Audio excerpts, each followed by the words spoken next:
Another email you're watching the mailbox. This is Yusuf Estes. They're asking the question now, what about smoking? Is it haram or not? Well, smoking cigarettes obviously is a very bad thing. We know that today. Many studies have shown us that smoking kills people. Smoking causes cancer. It causes birth defects in children. And so therefore it's totally and completely haram. Not to mention the fact that it's also very addictive. It is a drug. Again, that's haram. It's a waste of money. That's also haram. But the biggest thing of all is that it's haram because of the damage that it does to people.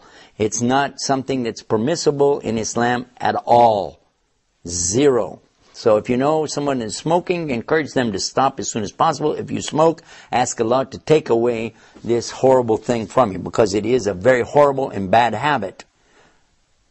Okay, we've got another one that comes in. How do I share Islam with the Christians? Okay, this is pretty easy for me to tell you because you use the key word, share Islam.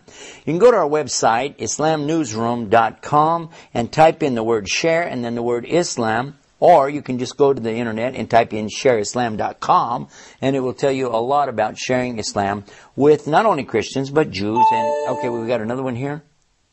Okay, this is asking about, what about debating the Bible versus the Quran? I've heard people debating about this and seen videos on it. How can I learn how to debate like this and make people come to Islam? This is not valid. This is not valid at all to say that that's the way to bring people to Islam. People come into Islam because they want to be guided by Allah. When they want to be guided, Allah guides them. When they don't want to be guided, Allah won't guide them. And you debating with them about the Quran or the Bible isn't going to guide anybody. However, it is a legitimate topic to discuss openly what we believe about the Quran and what we believe about the Bible in a very, I think, intellectual manner, but not in a way that it brings about this hatred and brings about a lot of confusion amongst, well, not only the Christians but the Muslims too. I think it's much better for us to take the time to examine the text and look at what's being offered. We have a website for that. We have BibleIslam.com, another one 911Bible.com, and then our main website at IslamNewsroom.com. Here we got one last one coming in. Okay. Can a woman be seen without her hijab in front of non-Muslim women?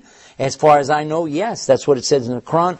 Verse 31 in chapter 24. Surah An-Nur. That's out of time now. We finished up with mailbox for today, but until next time, peace. Assalamu alaikum wa rahmatullahi wa barakatuh.